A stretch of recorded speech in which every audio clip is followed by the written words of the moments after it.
정지석 선생님을 큰 박수로 모시겠습니다. 네, 감사합니다. 네, 쇼팽은 일반적으로 이렇게 생각하기에 굉장히 불쌍하고 돈 없고 힘들고 병에 걸려서 죽은 사람으로 많이 알고 있어요. 네, 그렇지만 전혀 그렇지 않습니다. 말년이라고 해봤자 너무 일찍 돌아가셨기 때문에 말년이라고 해봤자 젊었었던 시절입니다. 하지만 대체적으로 행복하게 부유한 가정에서 잘 자라다가 말년에 좀 가난하게 돌아가셨습니다. 그럼 좀 알아보도록 하겠습니다. 이게 지금 녹턴인데 재즈로 편곡해서 하는데 원본이 너무 주제가 잘 들리지가 않죠? 네, 폴란드 국기입니다. 저렇게 두 가지 색깔로 되어 있습니다. 오른쪽에 모스크바가 있고 우크라이나 있습니다. 저 왼쪽에 영국. 나폴레옹이 영국을 잘 못 건드렸어요. 왜냐하면 저렇게 바다에 있기 때문에 해군력이 강해서 바다를 건너야 됐기 때문에. 그리고 침략자는 항상 불리해요. 그 자기네 지역 지키기는 쉽죠. 또 파리가 있었고 독일이 저렇게 있었습니다. 네. 그 중간에 폴란드가 있었는데 저렇게 평야예요. 평야. 200m 이상짜리 언덕도 없어요. 그래서 옛날에는 소련으로 등산을 갔어요. 네. 너무 곡창지대 저 평야다 보니까 숨을 데가 없잖아요. 침략을 잘 받아요. 또 햇빛이 잘 드니까 곡식 너무나 잘 달아요. 그늘이 없으니까 침략의 대상이 됐습니다.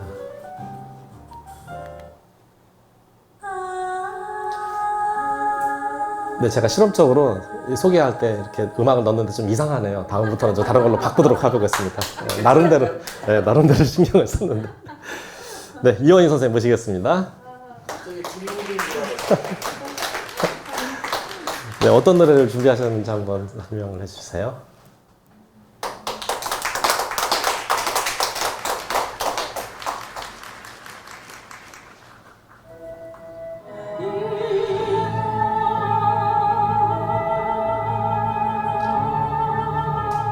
네, 쇼팽 하면 이렇게 쇼팽 공항이라고 해서 얼마나 대단한 사람이 이길래 쇼팽 공항이라는 이름을 붙였을까요? 민족 음악주의자로 보고 있고 애국자로 보고 있습니다. 쇼팽을 그 어려운 시기 때 굉장히 국민들에게 자긍심과 위로를 주었습니다. 네, 바르샤바 쇼팽 공항 국보 이름입니다. 폴란드 사람들은 누가 뭐래도 가장 존경하는 자랑스러운 본인들의 스타입니다. 네, 세계 3대 음악 콩쿠르가 있어요. 뭐가 있을까요? 생각나는 걸 한번 해보시겠어요? 네, 그렇죠. 당연히 오늘 쇼팽이니까 그 정도는 아셔야죠. 네, 쇼팽 콩쿠르. 여기에 조성진이 1등을 했죠.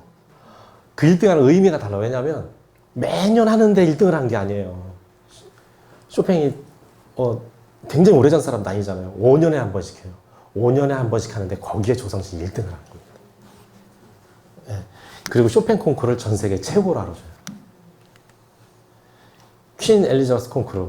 네, 벨기에에서 하는데 저걸 매년 하긴 하는데 4년째는 쉬어요. 근데 해마다 악기 종류가 틀려요. 피아노만 있는 게 아니에요. 또. 차이콥스키 콩쿠르. 저거는 4년마다 해요. 4년마다 하는데 지금 위상이 떨어졌죠. 푸틴 때문에. 네. 그래서 반클라이번 국제 피아노 콩쿠르이 3대 콩쿠르에 버금간다. 그래서 임윤찬이 저기서 또 1등을 했어요. 네. 저 미국에서 이제 텍사스에서 하는데 저것도 이제 4년마다 하고 있습니다. 이렇게 세계 3대 콩쿠르라고 이렇게 합니다. 이렇게 우표에도 들어가고, 네, 저렇게 사진이 남아 있습니다. 운이 좋았던 거죠. 저 죽는 해에 찍었나 죽기 전에 찍었나 그래요, 저게. 로시니도 사진 찍은 게 있는데 지금 남아있는 게 없어요. 저때 카메라가 개발됐거든요. 네, 운 좋게 카메라가 사진이 한 2장 정도 발견된 게 있는데 최근에 하나가 더 발견됐다고 합니다. 네, 여기서 7년을 살았습니다. 젤라조바 볼라에서. 자, 어머니는 피아노를 칠 수가 있었어요. 아버지는 플루토 바이올린을 연주할 수 있었습니다. 원래 프랑스 사람이었어요. 아버지는. 어머니는 원래 몰락한 귀족. 프랑스 사람인데 혁명이 일어나서 프랑스 혁명이 일어나서 이제 폴란드로 어수선한 나라를 피해서 왔어요. 그래서 귀족 가문인데 아무튼 몰락한 기분, 귀족 가문이었어요. 얼마나 불쌍해요. 그래서 다른 귀족에 가서 허드렛 일을 하고 있었습니다. 네, 결국 둘 다 이제 음악을 잘 하고 있었습니다. 그러니까 영향을 또 쇼팽이 이제 받은 거죠. 네, 아버지가 이렇게 프랑스 혁명이 일어나는 곳을 피해서 프랑스에 왔고, 근데 폴란드는 저렇게 삼국에 의해서 프로이센, 오스트리아, 러시아에 의해서 삼국 분할로 지도에서 사라졌습니다. 네, 요때 이제 태어난 건데요. 일남 삼녀, 의외로 누나가 하나 있었고 두 여동생이 있었습니다.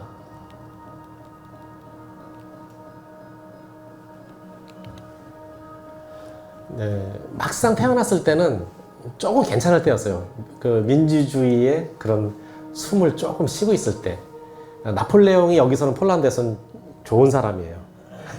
네, 이순신이 우리나라에서는 좋은 사람이지만 일본에서는 역적이죠. 그거랑 마찬가지로 나폴레옹 1810년에 그 쇼팽이 태어났어요. 근데 나폴레옹이 바르샤바 공국을 설립을 지원했기 때문에 1807년부터 1815년 잠시 자유의 물결을 맛봤습니다. 저것을 맛본 게 더 고통스러운 거죠. 차라리 맛보지를 말았으면은 원래가 세상은 그런 거다 하고 살지만 자유의 기운을 좀 느끼다가 나폴레옹이 러시아 원정에서 1812년에 추위 때문에 60만 명이 걸로 이제 다국적 군으로 해서 러시아를 침공했었는데 러시아로부터 너무 나중에 러시아가 완전히 점령을 했었어요, 폴란드를. 그래서 러시아를 향해서 10만 명을 보냈어요. 10만 명을 보내면 그냥 보내는 게 아니죠. 돈도 줘야 되고.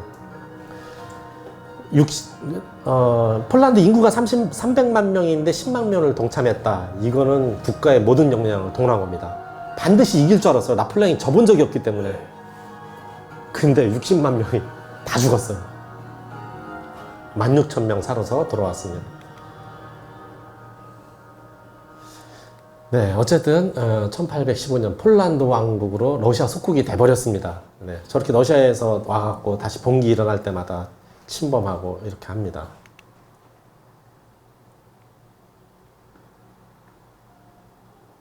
네, 이렇게 러시아에 대한 울분, 우리나라 일제시대를 생각하면 쉬울 것 같습니다. 이때에 우리나라도 손기정이 있다, 누구 있다 굉장히 자부심을 느끼잖아요. 그런 대상이었습니다, 쇼팽은.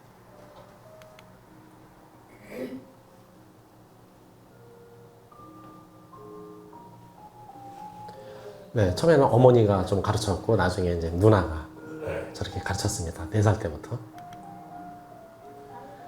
네, 누나가 가르치다가 너무 잘하니까 선생님이 필요하다. 누나가 이렇게 얘기를 해줬어요, 어머니한테.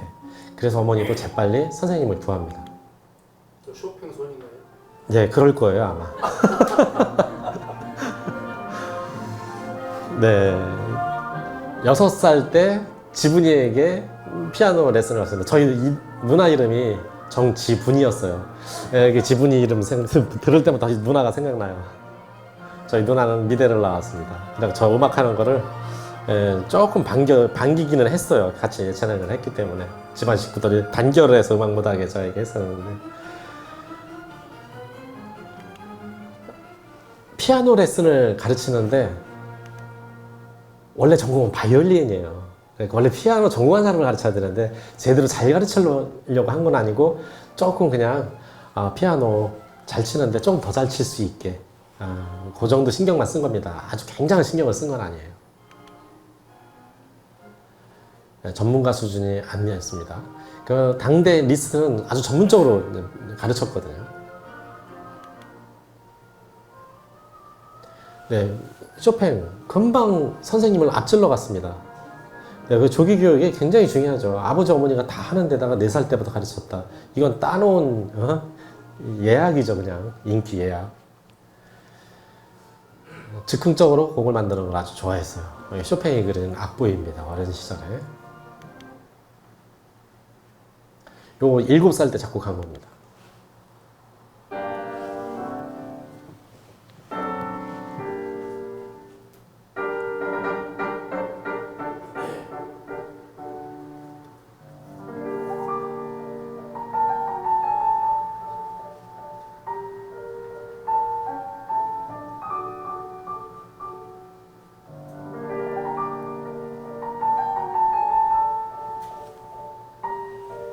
네, 역시 어린이답게 작곡을 했습니다.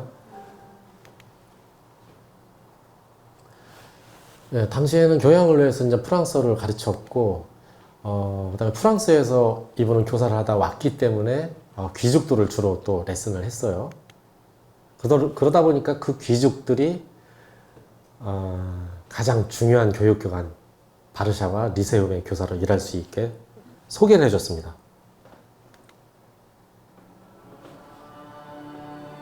그래서 아들을 알리는 데 큰 도움이 됐어요. 이 선생님의 아들이 천재적 소질이 있다, 이게 소문이 퍼져나가기 시작을 합니다.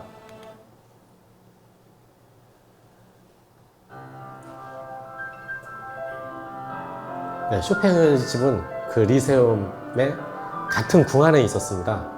네, 그 안에서 살고 있었기 때문에 더 소문은 더 빨리 퍼져나갑니다.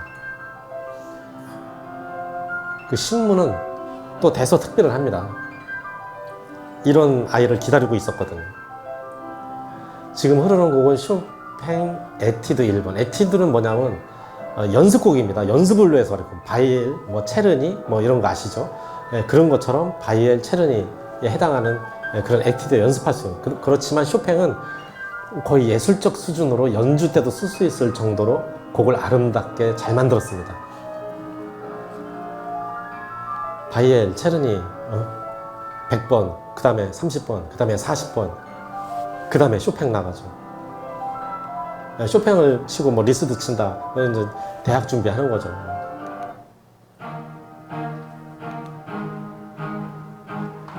네, 아까 이상덕 선생님이 말씀하신 대로 그 나라는 극찬을 하고 스스로 자랑합니다. 우리나라에도 드디어 천재가 나타났다.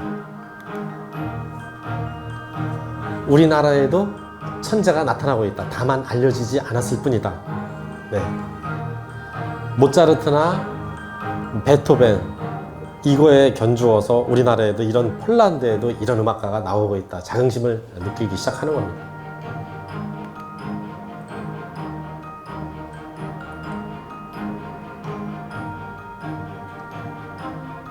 네, 8살 때인데 저렇게 라즈비우 궁전에서 연주를 하기도 했습니다.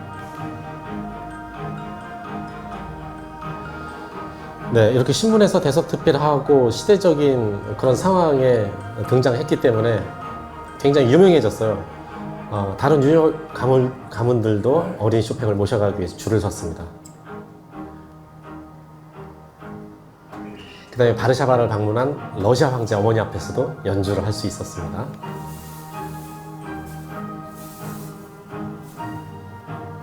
지브니 선생님은 쇼팽이 또 자유롭게 성장할 수 있도록 거의 소중을 대지 않았습니다. 악보대로만 할 수 있게 자꾸 참견을 하고 했다면 아마 즉흥 연주곡, 그 유명한 즉흥 환상곡 같은 곡들은 지금 나오지 않았을 거라고 생각을 합니다. 그 클래식은 즉흥 연주가 없지 않나 이렇게 생각하는 사람도 많지만 클래식에 예전에 즉흥 연주를 많이 했어요. 코드 같은 것도 써 있었고 바로 그때는. 베토벤 같은 경우도 즉흥 연주 대회 나가서 1등도 하고 즉흥 연주는 굉장히 중요한 겁니다.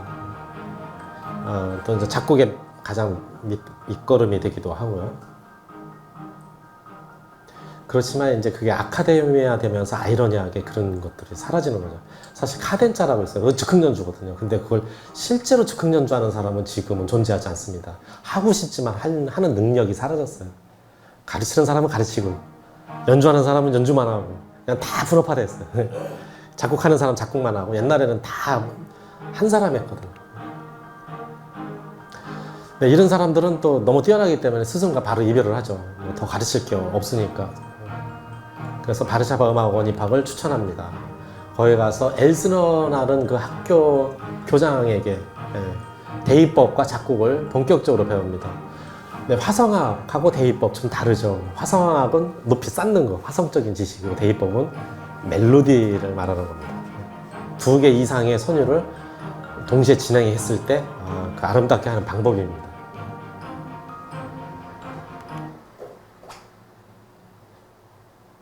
네, 굉장히 호화롭다고 하기에는 그렇지만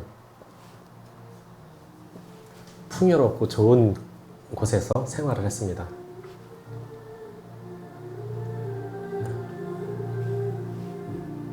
그래서 좋은 친구가 많았어요. 먹고 자고 같이 뛰어놀 수 있는 충분한 귀족 자제들과 함께 뛰어놀 수 있는 그런 공간이 있었기 때문이죠.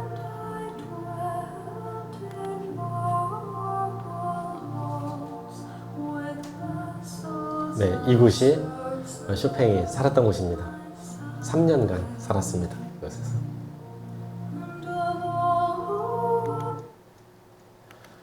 네, 또 여름방학이면은 시골로 놀러 가요. 친구들과 함께. 그리고 그곳에서 민속음악을 하는 사람들에게 시골 처녀들에게 동전도 던져주기도 하고 그 정도로 풍요로웠습니다. 네, 마주룩합니다.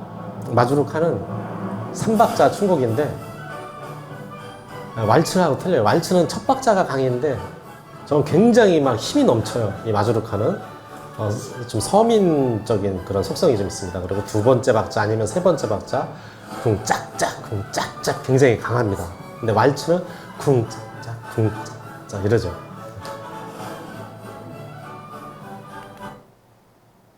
네, 여름방학 때마다 이렇게 놀러 가서 이런 폴란드의 민속 음악에 영향을 많이 받습니다. 그래서 나중에 폴란드의 민속적인 그런 선율이나 화성을 음악에 집어넣어서 폴란드를 많이 알리게 됩니다. 자, 문제 내겠습니다.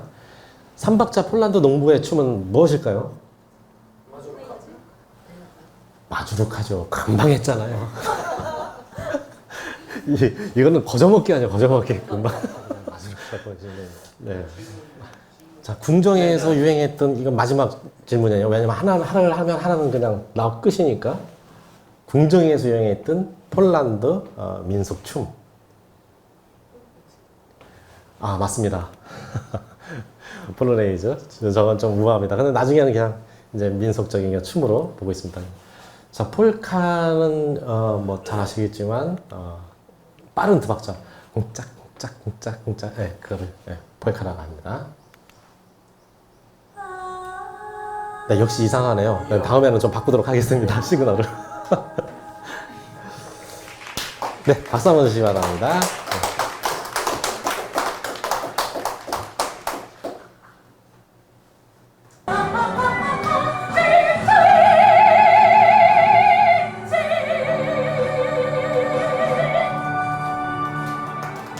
네, 감사합니다. 네, 최초의 연주회를 합니다. 네, 쇼팽은 연주회 굉장히 싫어했어요. 요런 데서 연주하면 잘했어요.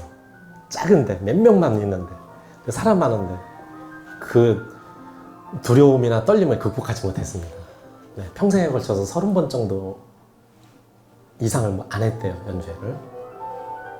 그 다음에 소리가 굉장히 작았습니다. 그래서 연주하면 평이 안 좋았어요. 잘 안 들리니까 답답하다고. 리스트와 굉장히 친구였는데 그 친구와 하나부터 열까지 다 반대예요.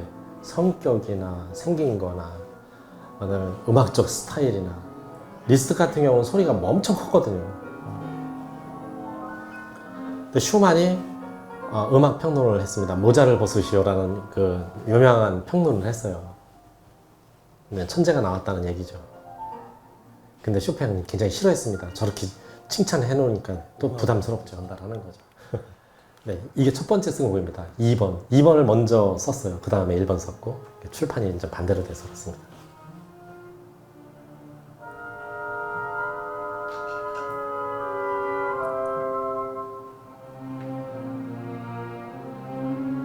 네, 말은 못하고 매일 밤 그녀를 꿈꾸고 있습니다. 네, 죽는 날까지 말을 못했어요. 자서전을 통해서 그 여자는 나중에 알게 됩니다. 정말 아래서부터 올라갑니다.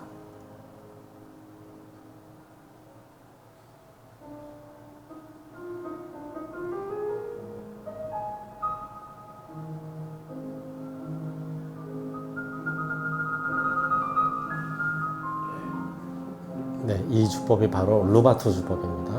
밀었다 당겼다입니다. 박자를 정확히 지키지 않습니다.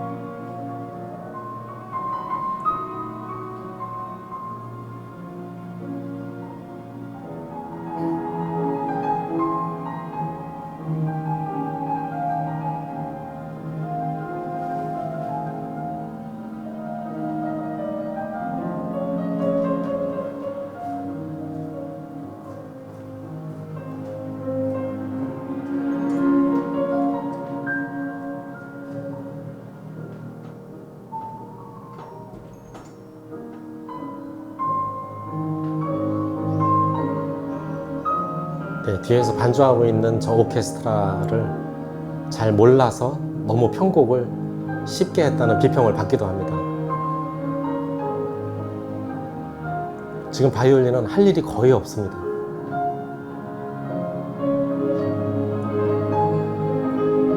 네, 그래서 저 바이올린들은 솔로자의 음악을 들을 수 있는 여유가 있습니다.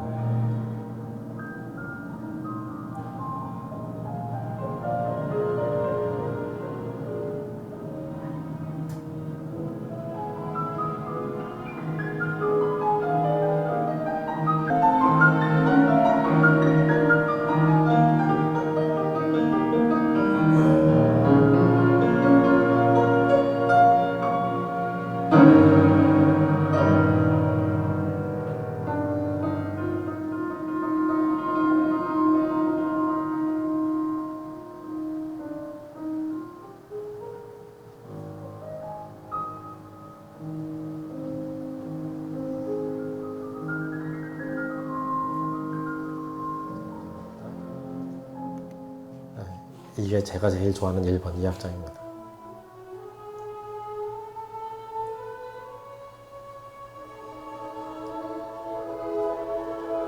네, 2번과 좀 비슷합니다. 역시 현악기들은 할 일이 거의 없습니다. 쭉쭉 화음을 채워주는 역할만 합니다. 아마 그래서 피아노 곡이 더 살 수도 있습니다.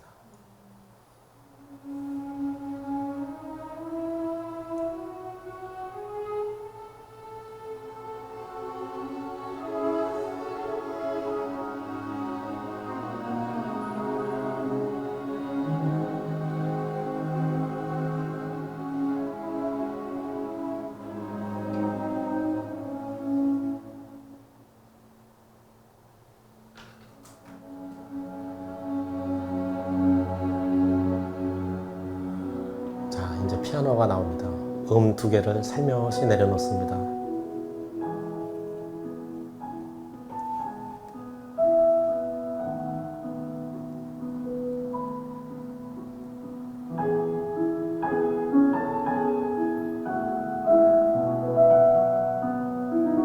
이제 마음을 훑어서 올라가 버립니다.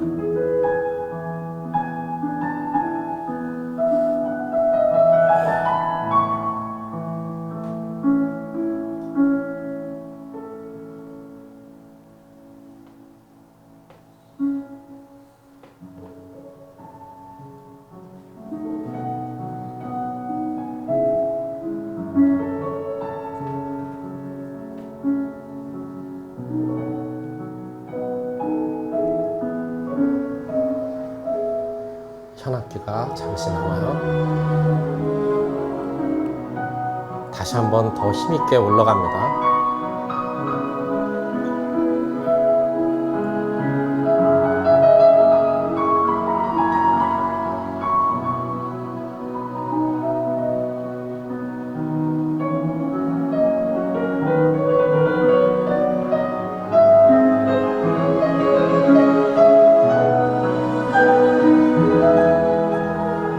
하늘에서 별이 쏟아지듯이 부서집니다.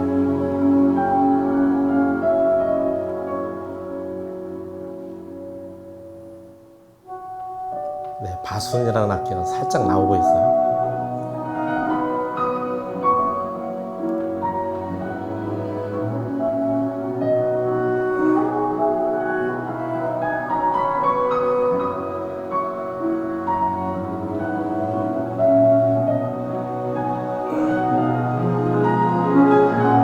끝까지 올라갑니다. 감정이 더 올라가요. 네, 화음으로 떨어져요.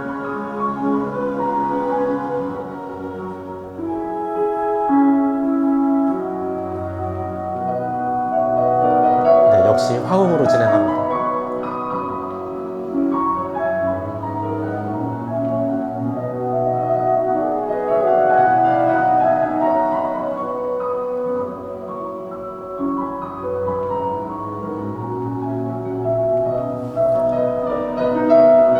이렇게 속을 끓이며 음악으로 술팽은 이렇게 사랑의 고백을 말이 아닌 음악으로 대신합니다. 사람 참 어렵네요. 네. 아까 이제 2악장이고 3악장씩 있죠. 요거는 이제 3악장입니다. 깊은 사랑을 바치고는 콘스탄체가 특별 출연단입니다. 콘스탄체 특별 출연하면서 그것도 몰라요. 고별 연주를 하려고 그래요. 이제 너무 괴로워서 떠나는 겁니다. 폴란드에 모르고 있으면. 연주하는 거예요? 네, 그래서 아, 콘스탄티아가 이 여자는 아니고 성악가인데 찬조 출연을 해줘요. 마지막 고별 연주를 하는데 지금 본인 때문에 괴로워서 지금 외국을 이 나라를 잠시 떠나려고 하는데 여행 갔다 오려고 자기 때문에 떠나는 줄 모르고 신나서 찬조 출연 해줘요. 부탁을 한 거죠. 찬조 출연 해달라고.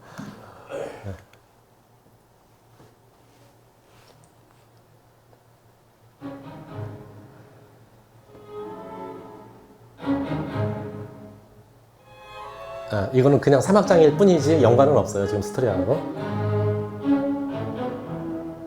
이 곡을 이제 쇼팽이 들려줬겠죠, 이거는.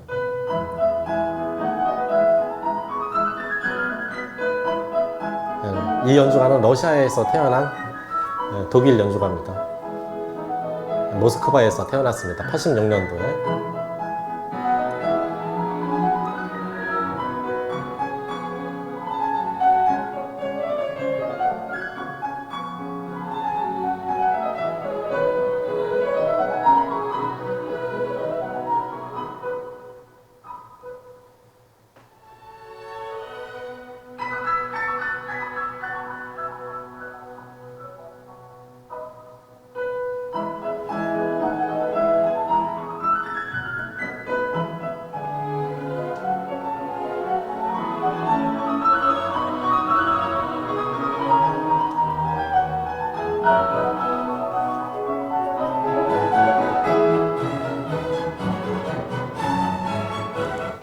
사막장이었습니다.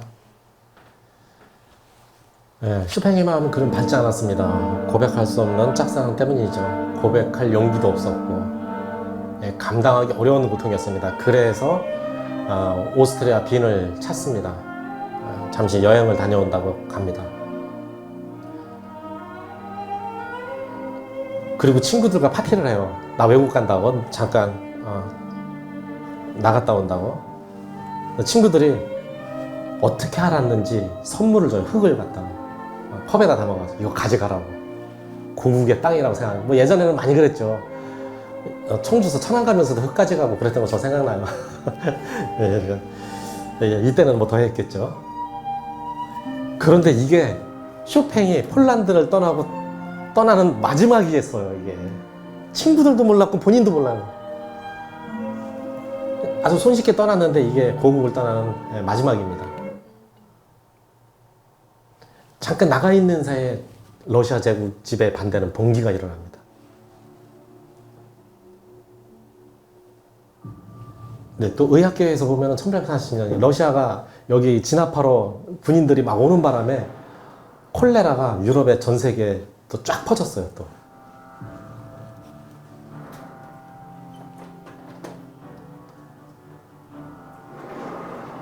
그래도 쇼팽도 같이 참여하려고 했는데 부모나 스승이나 돌아오지 말고 너는 폴란드가 자랑하는 사람이니까 너는 음악으로서 해야 된다. 들어오지 못하게 합니다. 이때 또 아름다운 연인을 한 분 또 만나요. 델피나 부터가 굉장히 예뻤다고 그래요. 그래서 본인은 굉장히 사랑했는데 저 여자분은 그냥 우정이었어요. 그래서 우정이었기 때문에 죽는 날까지 오래 가요. 그 사이는. 그것도 괜찮죠. 어제 저녁에는 포토카 부인의 집에서 그녀와 저녁 식사를 같이 했다네. 그 예쁜 포토카 부인 마릴세. 이렇게 친구에게 자랑을 합니다. 왜냐하면 이혼을 했기 때문에 부인이라고 합니다.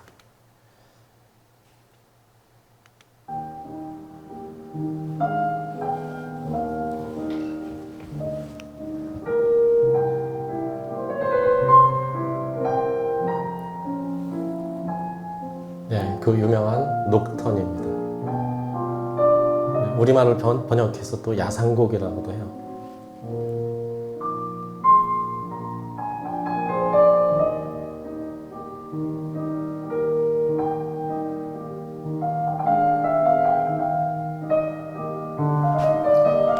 저를 그래서 제가 앞부분만 피아노로 좀 쳐보려고 좀 연습을 좀 해왔어요. 네.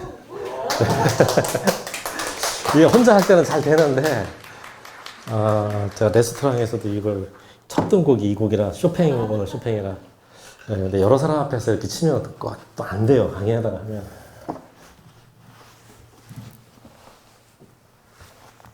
박수 칠까요?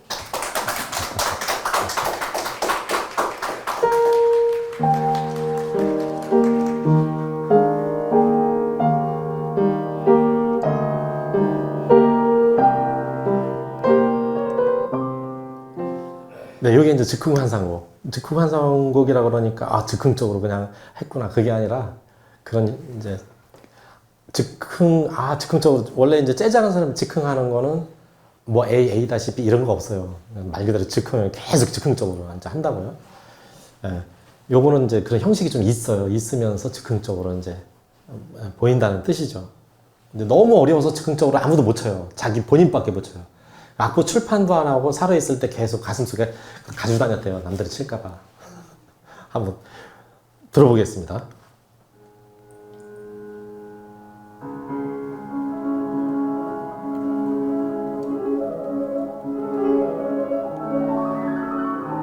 네, 정말 휘몰아칩니다. 그리고 왼손하고 저게 딱 맞지가 않아요. 그래서 더 어려워요. 그냥 왼손은 따로 놀아야 됩니다.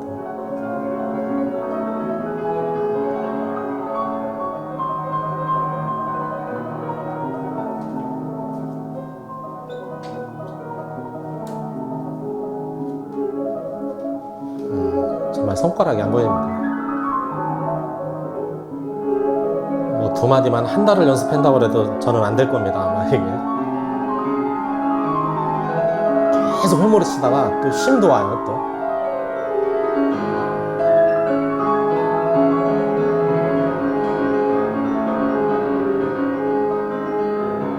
네, 이제 평화가 찾아오는 겁니다, 여기서 이제. 전혀 다른 분위기.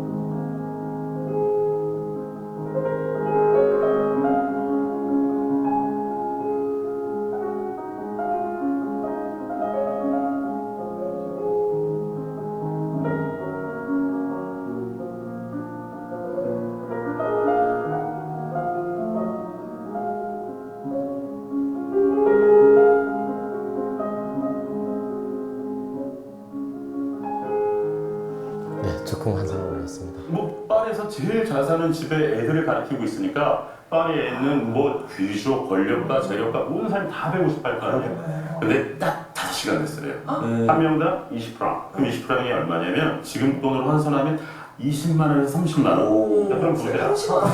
세다. 네. 엄청난데? 아주 최저로 잡으면 20만 원이니까 아침에 깔끔하게 5시간 오전에 100만 원 벌고 오전 오후는 음악 활동과 학교 활동. 네, 이렇게 이제 그 삶을 보면은 아주 돈을 많이 벌었어요. 동포들은 지금 굉장히 힘들었지만 그래서 이거에 대해서 이제 그 비판을 하는 사람들이 있습니다. 동포들은 이렇게 힘든데 하지만 또 이제 옹호하는 입장에서는 그래도 그 돈을 혼자 그렇게 한 건 아니라 또 도와줬어요. 또 무료로 다 자선 음악회도 하고 그 돈을 또 보내주고 그 다음에 이렇게 피난 온 자기 동포들을 위해서 많이 도와주고 그 돈을 벌어서 그런 활동을 끊지 않았습니다. 그리고 굉장히 쇼팽은 윤리적인 사람이었어요. 비윤리적인 사람을 굉장히 싫어했어요. 네. 그래서 그런 거는 좀 믿어도 됐다 싶어요. 쇼팽의 가족들 칼스바트로 여행을 왔습니다. 그래서 저기서 만나요. 그 다음 오스트리아에서는 폴란드 사람이 오스트리아에 있으니까 굉장히 요주의 인물로 보고 활동이 자유롭지가 않습니다. 또 힘들고 여기서 한 달 동안 가족들을 5년 만에 만나 상봉을 합니다. 꿈 같은 시간을 보냅니다. 하지만 이것이 또 마지막이에요. 나중에 또 만나긴 만나요. 또 그렇지만 어머니나 가족, 온 가족이 이렇게 같이 모일 수 있는 거는 마지막이었다는 겁니다. 그 집으로 또 가는 도중에 어렸을 때 아버지의 제자를 또 만납니다. 그때는 또 하숙을 했던 학생이었는데 지금은 이제 여인이 돼서 여인이 돼봤자 16이라고 나와 있네요. 귓가에 종소리가 울렸다고 돼 있습니다. 보진스카라는 집의 마리아라는 딸입니다. 사랑이 깊어집니다. 서로 사랑을 또 확인하고 헤어집니다. 처음에는 11살의 꼬마였는데 16.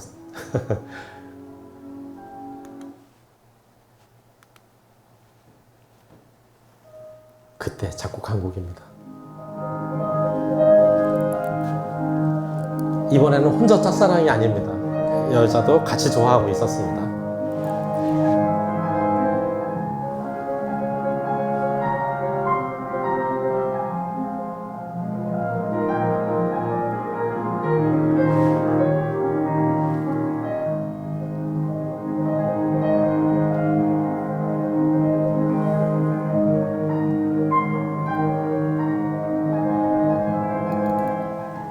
네, 마리아는 수채화로 그의 자아상을 그려주기도 했고, 그리고 이곳에서 에티드 25번 A 플랫 장조 가곡 반지를 작곡합니다. 그리고 마리아에게 청혼했습니다.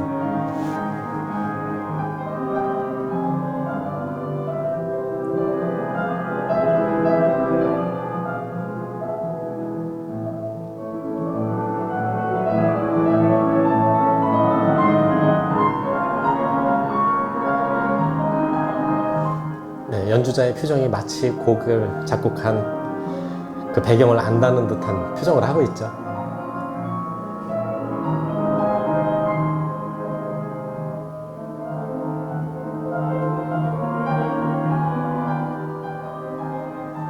네, 시간이 지나고 서로 몸이 떨어지면 또 생각이 멀어진다고. 인연이 아니었을까. 시간이 흐르면서부터 서신이 점점 뜸해지더니 그 다음에 약속도 조용히 사그러들었습니다.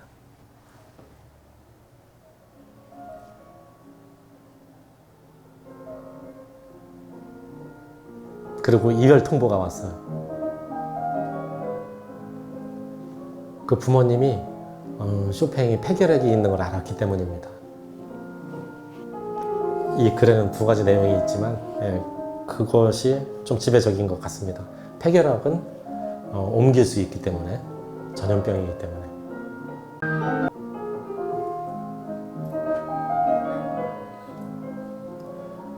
그래서 이 지금 나오는 이별의 왈츠를 작곡해서 이 마리아에게 보냅니다.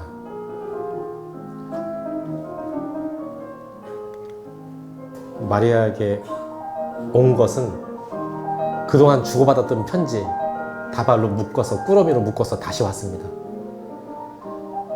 엄청 가슴 아프죠. 그동안 주고받았던 걸 다시 줄 때 그냥 혼자 버려버리든가 해야지. 저거를 다시 다 싸가지고 주면은 죽으란 얘기죠.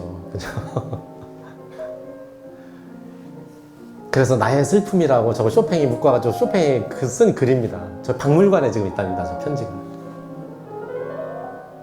저거 볼 때마다 얼마나 가슴이 아프겠어요. 그냥 넣어둔 거죠. 그러다가 사후에 발견된 겁니다. 그리고 이 곡도 1855년 사후에 출판되었습니다. 쇼팽이 사망한 때는 1849년입니다. 그러니까 6년 후에 출판된 거죠. 네, 마지막 곡 한 곡 더 듣고 또 진행하도록 하겠습니다.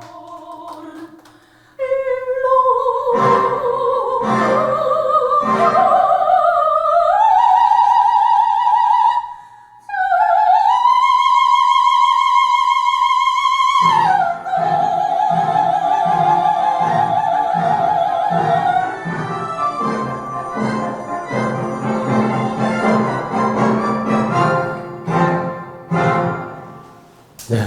브라보! 네. 국내에 있기 아까운 실력이에요. 진짜 해외로 나가셔야 되는데 진짜 너무 대단합니다. 목소리가 정말 시원스럽게 잘 빠지는데 그걸 그렇게 안 알려주시네.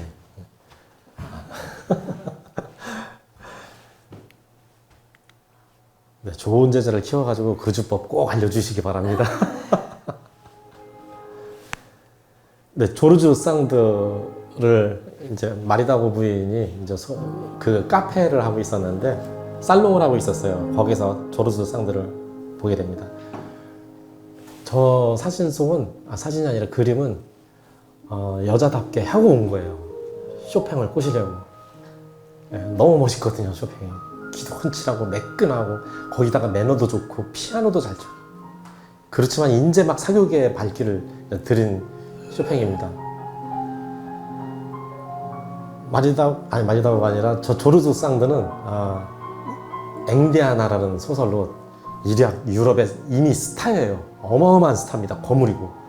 그 다음에 남자 먹장을 하고 다니고 담배를 무지하게 많이 피워요. 성격도 남자고 여성 해방가 뭐 그런 역할을 하고 있습니다.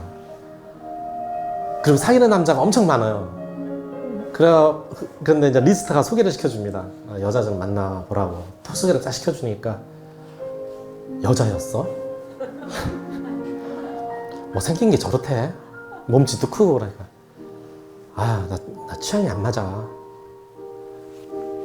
쳐다보지도 않습니다. 그러니까 자존심이 엄청 상한 거예요. 감히 내가 찍는데 안 넘어와? 지가 뭔데? 이제 쇼팽에게 이제 화가 난 거예요, 이제. 계속 합니다. 저 그런 취향 아닙니다. 싫습니다, 저한테 자꾸 말 거는 자체가 굉장히 불쾌했다고 합니다. 여자면 여자다워야 되는데 전혀 여자답지가 않고 남자 복장하고 다니고 몸집도 좀 큰 사람이 와가지고 자꾸 말 걸고 자존심 상한다고 그러고 이러니까 굉장히 싫어했답니다. 그래서 하루는 그 살롱에 여자 같은 이제 싹 하고 갔어요.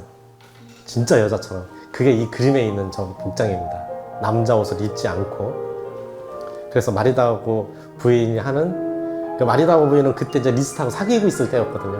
그 살롱에 가가지고 피아노를 치고 있는데 아무리 봐도 심장이 두근거려요. 네, 조르주 쌍도가 봐도 괜찮은 남자 같아요. 매너도 좋고 자꾸 마음이 끌립니다. 그리고 이야기를 해보면 해볼수록 쇼팽도 내가 왜 자꾸 저 여자한테 마음이 끌리지? 하나하나 까면 깔수록 지식인이니까 또 소설가니까 그런지 몰라도 하나하나 까면 깔수록 점점 마음에 드는 거예요. 또 그때 쇼팽이 마리아하고 이제 딱 헤어졌잖아요. 그러면서 그걸 위로해주면서 대화를 하는데 만나면 만날 때마다 좋은 거예요, 쇼팽이. 그리고 이때는 이미 조르주 쌍드는 굉장히 스타였고 누가 보면 모르는 사람이 없을 정도로 대스타였습니다. 또 그런 면도 있었으니까 쇼팽도 어느 정도 마음이 또 끌리는 게 또 있었겠죠. 네, 사진도 있어요. 네. 이거는 그림인지 사진인지 구분이 안 가는데 또 사진도 또 있습니다. 조르주 쌍드 이름은 남자 이름입니다. 왜냐면 여자 이름을 해서는 이런 걸 하기 힘들고 그냥 위험수위를 자꾸 넘나들고 소설을 쓸 때 그러니까 그걸 만약에 여자가 썼다 출판도 안 해줄 거 뻔하니까 남자 이름으로 하고 남자 행세를 하고 다니고 이제 그러는 겁니다. 그러면서 수위를 넘나들면서 문제가 될 적마다 노이즈 마케팅으로 또 더 유명해지고 그렇게 된 겁니다. 프랑스 낭만주의 대표 작가로 거론되고 있습니다. 네, 저게 바로 조르주 쌍드가 담배 피고 있는 모습입니다. 네, 멋있죠. 네, 그렇죠. 나쁜 여자. 저도 저런 여자 참 좋아하는데. 네, 또 이혼녀고 두 딸이 있고 사귄 남자들이 엄청 많아요. 넘어오지 않는 남자가 없었고 그 다음에 또 유명인들이 많습니다. 또 미세, 하이네, 토스토예프스키, 니체, 플로베르, 보들레르, 톨스토이, 빅토르 여기에 다 드러나는 거예요. 마르크스, 알렉산드르 디마 이런 사람들과 교류하면서 사랑과 우정을 나눴습니다. 혹시 베이름은 없었던가요? 근데 제가 일부러 찾았는데 없네요. 혹시 있을까 했는데. 자존심 상하네.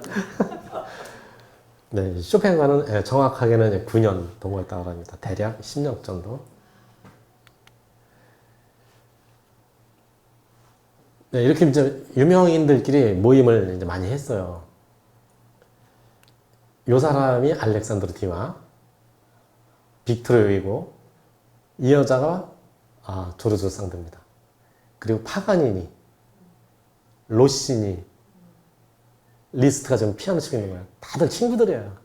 이 사람이 마르다고 부인. 나중에 리스트하고 헤어져요. 아직은 이제 사귀고 있을 때죠. 이렇게. 저 뒤에 창밖에 있는 게 혹시 나인가 보네요. 아주 숨어 있는 것 같은데. 네, 굉장히 좋아했어요. 뭐 나중에 9년 후에는 헤어지게 되지만 있는 동안 굉장히 보살핌, 어머니와 같은 그런 역할을 했습니다. 근데 저게 이제 의학적으로도 전염병인데 담배를 워낙 많이 펴서 그런지 둘이 9년을 살았는데도 옮지를 않았어요. 그 식구들도 그랬고 뭐 담배를 많이 펴서 그렇지는 않았겠죠. 뭐 유튜브를 보시고 있는 분들은 설마 그것 때문에 또 저 폐결핵에 걸려서 기침을 하고 있으니까 동네 사람들이 안 좋아하는 거예요. 또 방을 새를 주지 않습니다. 그래서 더 좋지 않은 수도원으로 들어갑니다. 이 지금 소리하고 제가 왜 준비했냐면 빗방울 전조곡이라는 곡을 만들게 된 그것은 먹을 걸 구하러 생필품을 구하러 18km 떨어진 시내까지 갔다 오게 됩니다. 근데 그날 비가 엄청 오게 돼요. 그러니까 마차를 타고 오는데 그 마부들도 너무 힘드니까 다 내빼버렸어요. 신발도 잊어먹고 다 내빼버리고. 그래서 이제 거기 산길을 헤매고 힘들게 자정에 들어옵니다. 근데 그때 쇼팽은 누가 보살펴 주지 않으면 안 되는 그때였어요. 네, 그러다 보니까 이 비가 이렇게 오는데 오다가 사고를 당했나? 그러면 나는 어떻게 되는 거지? 네, 걱정을 하게 됩니다. 그리고 밤늦게 상들을 보자 울부짖습니다. 네, 그리고 곡을 만들었는데 이 A 플랫 소리를 중간에 계속 넣어요. 빗방울 전조기 들어보면 이 소리가 계속 이렇게 나와요. 이건 빗방울이 유리창을 때리는 소리입니다.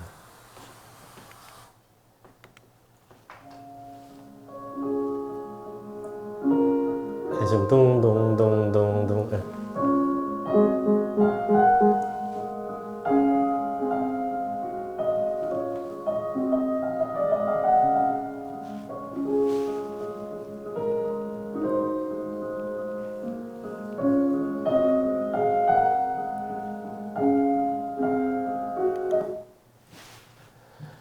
네, 일간지들은 가십거리가 좀 필요하죠. 굉장히 유명한 사람들이니까 유럽 내에서도 유명한 사람들이고 조르드 상드가 이 당시 때는 더 유명했어요. 좋은 기사거리가 돼서 공격을 많이 당합니다. 하지만 쇼팽의 그 악보를 출판해주는 그 잡지사에서는 또 좋게 표현을 합니다. 쇼팽에 대한 측량할 수 없는 외국에서의 인기와 쏟아지는 위대한 작가들의 한결같은 찬사는 여기에 언급하고도 넘칠 정도이다. 그럼 그거를 찬사를 한 사람들의 제목을 이름을 쭉 씁니다. 저렇게 쇼만 리스트, 체르니, 클라라 비크도 있죠. 클라라 비크.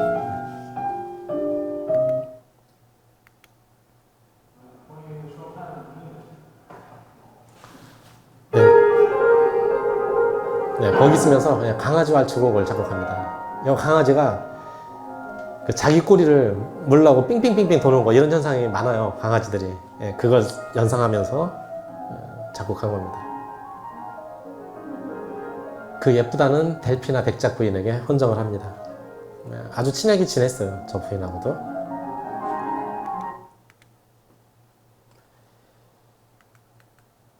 이별 통보를 받아요.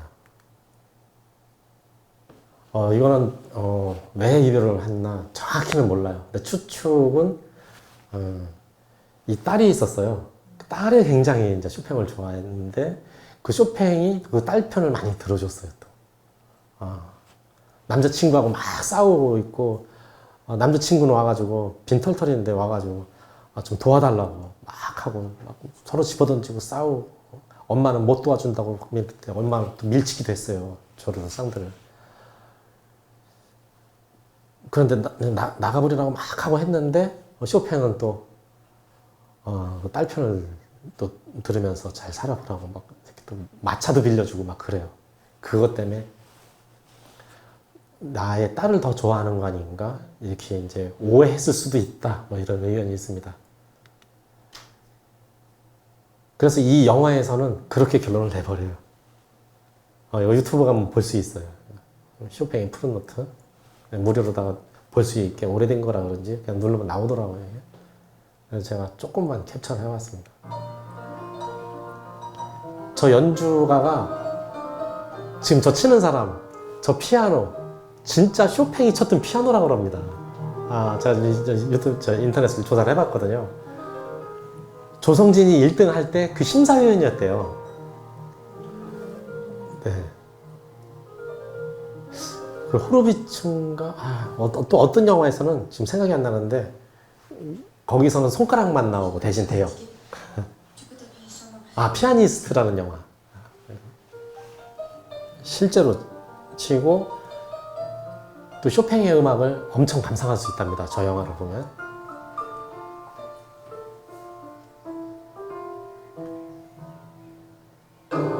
솔랑이라는 조르주 쌍드의 딸 역할을 소피 마르소가 했습니다.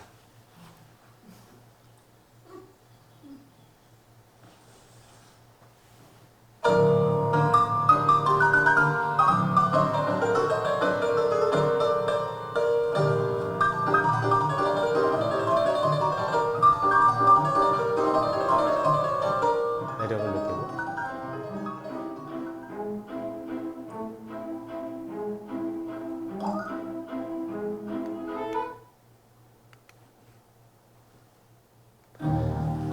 네, 저렇게 지금 보호가 필요한 사람을 그냥 내버리고 갔습니다. 조르주 쌍드가.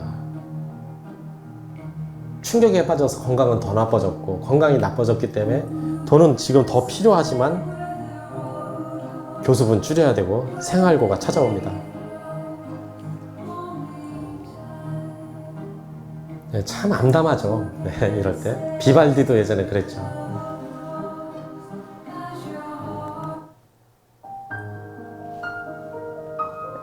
그런데 그때를 기다리고 있었던 여인이 있어요. 역시 스타고 잘생기고 봐야 돼요.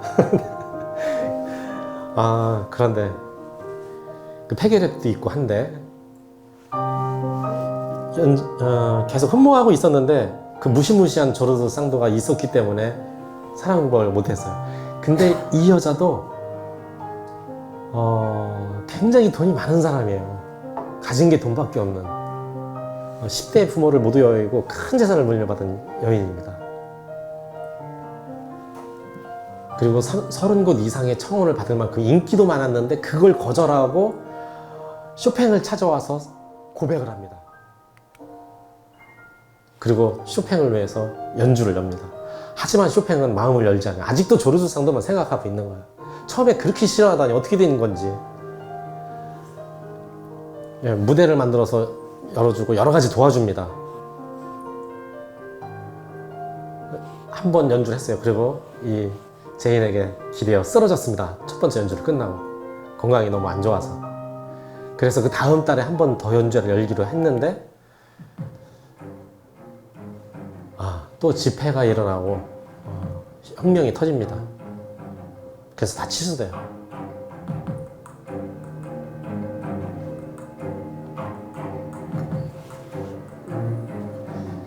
그 제인 스털링은 제자였었어요.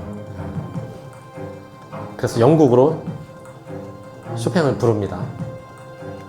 그래서 영국에서 연주를 이제 해요. 여기는 안전하니까. 근데 거기서 또 잘 되지가 않는 거예요. 자기 옷 같지가 않은 거예요. 자기 집처럼 그렇게 편하지도 않고 대형 무대가 있고 또 위험을 피해서 온 사람 예술가들이 너무 많은 거예요. 대형 무대에서 해야 되는데 굉장히 기피하고 소리가 작고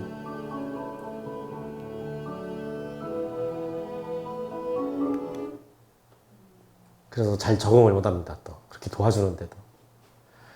그래서 고마워서 이제 그렇게 아무래도 도와줬으니까 제임스 스털링에게 야상곡, 녹턴 두 곡을 헌정을 합니다.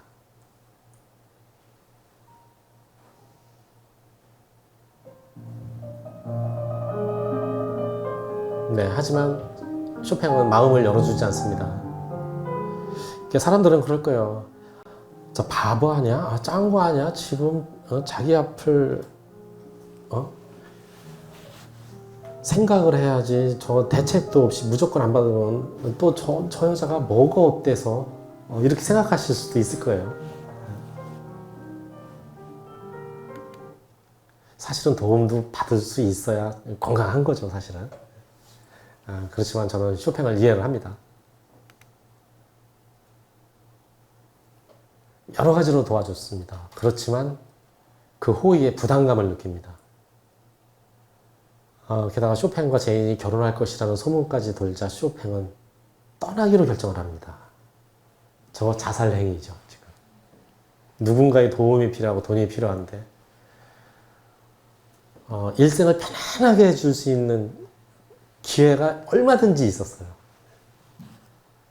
하지만 그거 거절합니다. 계속 조르두 상대만 찾습니다. 이미 떠난 사람을. 이제 몸이 아파서 작곡한 것도 없기 때문에 더 팔 악보도 없습니다. 또 다행히 쇼팽의 제자였던 또 수초공주가 또 찾아옵니다. 수초공주의 어머니, 공주의 도움으로 거처를 걸 수 있었습니다. 자존심이 너무 강하기 때문에 집세가 400프랑이었는데 이렇게 말을 합니다. 내가 200프랑에 싼 집을 하나 구했어요. 그냥 반씩 서로 합시다. 제가 반 도와드릴게요. 그래가지고 그 도움을 받게 했습니다. 사실은 400프랑이었는데 100프랑만 내고 300프랑을 나머지 다 낸 거죠.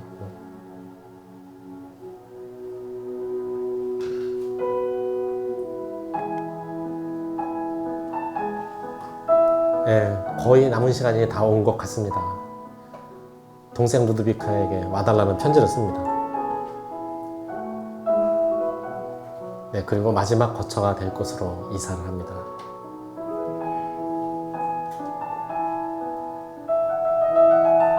화가를 초청을 해서 저 그림을 그리게 합니다. 그리고 자신은 빠지도록 해요. 자기가 돈 내고 자기가 부탁 다 했는데 자기의 사랑에만 충실하는 거예요. 쇼팽이 싫어하는 거 안 합니다. 그리고 억지로 자기를 사랑해달라고 하지 않습니다.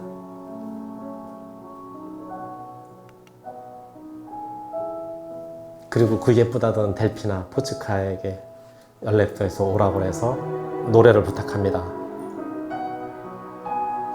그리고 자기의 심장은 바르샤바에 가져다 달라는 유언도 남깁니다. 그리고 39세에 새벽 2시경 눈을 감습니다.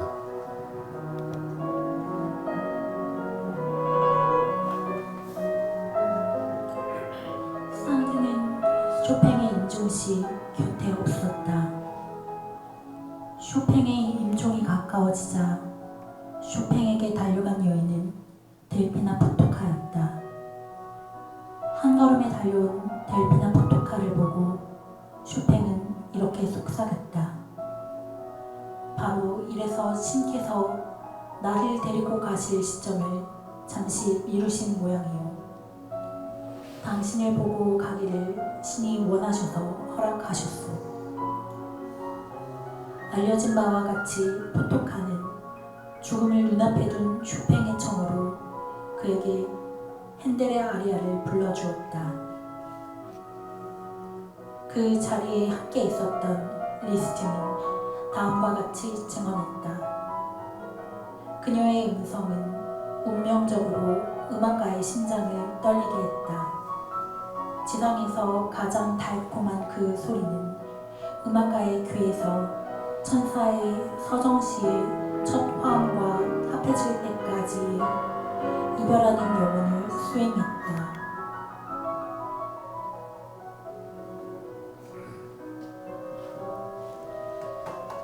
제인 스털링의 주도하에 장례식이 준비되었다.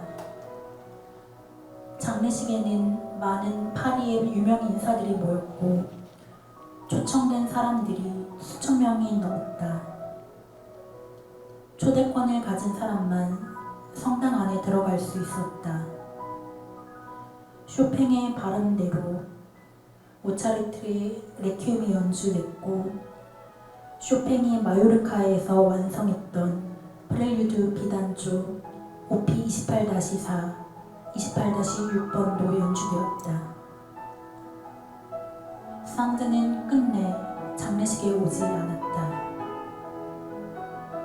상드를 미워했던 제인 스털링은 상드 측근조차도 장례식에 참석하는 것을 허락하지 않았다.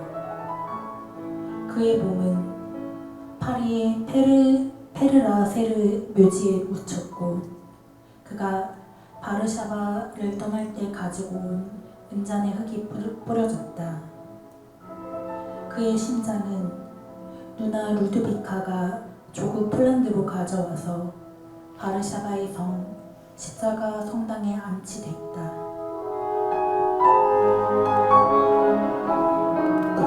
우리나라도 진짜 고생 많이 한 나라인데 폴란드는요 우리보다 더 심해요. 유럽에 가보면 폴란드가 정말 옥토예요. 다 욕심을 냅니다. 그래갖고 18세기 이후에 폴란드가 제대로 자기 나라를 유지해 본 적이 없어요. 그래서 그 쇼팽 시절에는 그 프로이센, 러시아, 오스트리아가 이렇게 점령하고 있었고, 그래서 이제 1830년도에 이제 그 혁명을 계속 독립해 보려고 하는데 그냥 무참히 러시아한테 당합니다. 그 이후에 이제 1918년에 독립을 하긴 하는데 또 저 나치한테 러시아한테 또 저 점령을 당해요. 그래서 우리랑 똑같이 1945년에 독립을 하는데 또 공산 정권이 들어서요. 그래서 제대로 된 나라가 이제 1990년 이후에 제대로 된 나라가 된 거예요. 그러니까 너무너무 고생 많이 한 나라예요. 그러니까 그 쇼팽이 그 조국에 대한 그 슬픔 뭐 이런 것들이 뭐 엄청나게 지금도 파리에 페르라쉐스 묘지에 가면은 쇼팽의 묘가 있는데 근데 거기에도 흙이 뿌려졌고 그렇지만 자기 자신의 심장만큼은 바르샤바의 성당으로 이장이 됐죠. 아, 심장은 그 쇼팽의 고국이죠. 폴란드의 바르샤바에서는 5년마다 콩쿠르를 열리는데 쇼팽 곡만 갖고서는 세계 내노라 피아니스트들이 모여서 실력을 거두는 그런 콩쿠르도 열리고 있습니다. 조성진 피아니스트도 거기서 있습니다. 그런 것들 하시죠.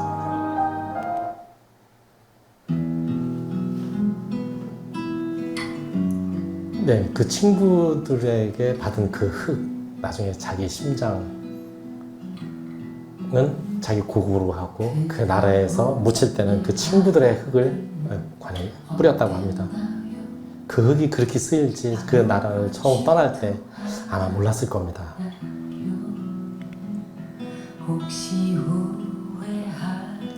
폴란드 최고의 위인 중 한 명입니다. 쇼팽은 그냥 음악가가 아닙니다.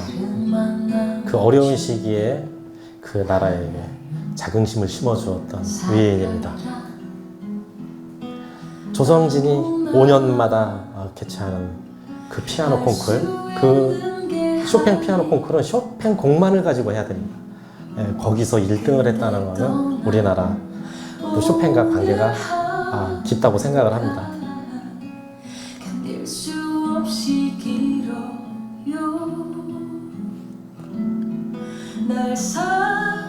네, 리스토와 비교해서 굉장히 아름다운 선율을 간직하고 있는 쇼팽의 음악, 네, 우리나라 남성분들에게 꼭 필요한 음악이라고 생각을 합니다. 네, 우리 마음이 슬퍼지거나 또 외로워질 때 쇼팽과 함께 이런 사연들을 생각하시면서 듣는다면 좀 더 다르게 듣지 않을까 생각이 듭니다. 네, 쇼팽의 보인 모습은 정말 놀라웠습니다. 이 제인이라는 여행 비용 모든 거 다 부담했습니다. 네, 그리고 일생을 또 독신으로 살아갑니다.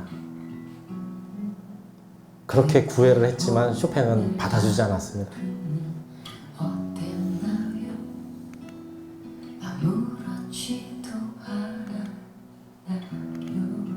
네, 오늘 강의 여기서 마치도록 하겠습니다.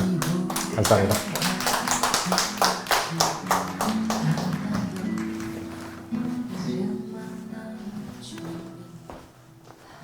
이렇게 쇼핑에 대해서 다양한 또 여러 가지 이야기를 들려주신 정 선생님 참 대단하시고 감사하고 큰 박수로 그리고 오늘 노래와 신앙송은 아닌데